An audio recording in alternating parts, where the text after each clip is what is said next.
The United States and its partners have launched Operation Epic Fury.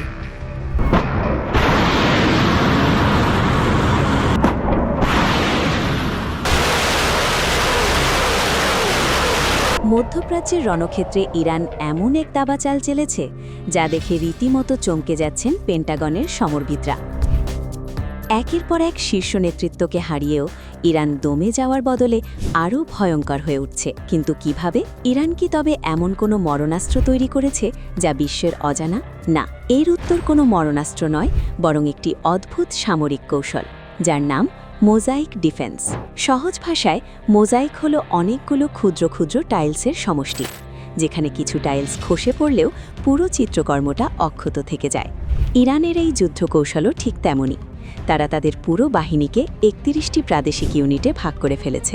এই স্ট্র্যাটেজিতে কেন্দ্রীয় নেতৃত্বের নির্দেশের জন্য ফিল্ড কমান্ডারদের বসে থাকতে হয় না, অর্থাৎ প্রেসিডেন্ট বা সেনাপ্রধানকে হত্যা করলেও ইরানের সামরিক অভিযান থেমে যাবে না। প্রতিটি ইউনিট নিজেই এক একটা স্বয়ংসম্পূর্ণ সেনাবাহিনী।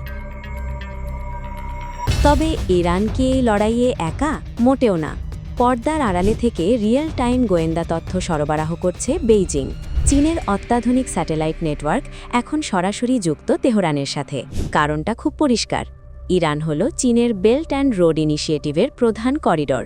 $450 বিলিয়ন মেগা ডিল আর নিরবিচ্ছিন্ন জ্বালানি নিশ্চিত করতে চীন কোনোভাবেই ইরানকে হারতে দেবে না। অন্যদিকে রাশিয়ার সামরিক অভিজ্ঞতা ইরানকে দিচ্ছে বাড়তি আত্মবিশ্বাস।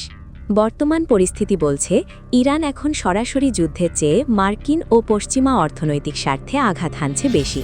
5ই মার্চ পর্যন্ত হামলায় মধ্যপ্রাচ্যে মার্কিন নৌবহরের দাপট ম্লান হয়ে গেছে। আমেরিকার সর্বাধুনিক প্রযুক্তিও ঠেকাতে পারছে না ইরানের এই মাথাবিহীন স্বাধীন ইউনিটগুলোর আক্রমণ। ফলে বিশ্ববাজারে জ্বালানি তেলের দাম এখন আকাশচুম্বী, যা পশ্চিমা অর্থনীতিকে ধসিয়ে দেওয়ার জন্য যথেষ্ট। পশ্চিমা সমরবিদরা এখন একান্তে স্বীকার করছেন ইরানকে প্রথাগত যুদ্ধে হারানো প্রায় অসম্ভব। কারণ এটি কোনো নির্দিষ্ট নেতা বা হেডকোয়ার্টারের বিরুদ্ধে যুদ্ধ নয়, এটি একটি বিকেন্দ্রীভূত প্রতিরোধের নাম। ইরানকে পুরোপুরি পরাজিত করতে হলে আমেরিকা ও ইসরায়েলকে লড়তে হবে এক অনন্তকালীন যুদ্ধে। বিশ্ব রাজনীতির এই কঠিন খেলায় শেষ হাসি কে হাসবে, সময় বলে দেবে।